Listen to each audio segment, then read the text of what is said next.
आप देख रहे हैं न्यूज़ 24, आपके साथ मैं हूं प्रत्युष खरे।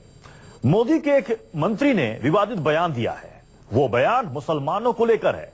उस मंत्री का ताल्लुक बिहार से है, लेकिन बयान का असर यूपी चुनाव पर भी पड़ सकता है। सवाल यह कि मोदी के मंत्री ने यह बेतुका बयान जानबूझकर दिया या फिर उनकी जुबान फिसल गई। बीजेपी के एक और नेता का विवादित बयान।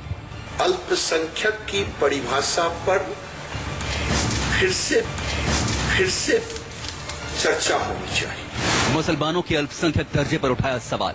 और आने वाले दिन में दुनिया के सबसे बड़ी जनसंख्या होगी, तो आखिर अल्पसंख्यक कहलाने का क्या जरूरत है? मुसलमानों की आबादी पर क्यों बोले गिरिराज? दुनिया का सबसे बड़ी जनसंख्या वाला देश मुस्लिम देश भारत होगा। बार बार विवादित बयान क्यों देते हैं गिरिराज? दूसरे अल्पसंख्यक का भी हिस्सा ले रहे हैं, जो उनका डेवलपमेंट होगा। उधर मोदी जी जान से बीजेपी को जिताने में जुटे हैं, दूसरी तरफ बीजेपी के एक नेता विवादित बयान देने में जुटे हैं। मुसलमानों पर गिरिराज ने एक बार फिर विवादित बयान दिया है। वो कहते हैं देश में अल्पसंख्यकों की परिभाषा बदलनी चाहिए, क्योंकि मुसलमानों की जनसंख्या बढ़ रही है। ऐसे में वो किस आधार पर अल्पसंख्यक रह सकते हैं? देश में आज अल्पसंख्यक की परिभाषा पर फिर से चर्चा होनी चाहिए कि आखिर अल्पसंख्यक कौन? जो 2% किसी जिले में है वहां भी अल्पसंख्यक, और जो 70%, 72% है वहां भी अल्पसंख्यक। ये कैसी परिभाषा?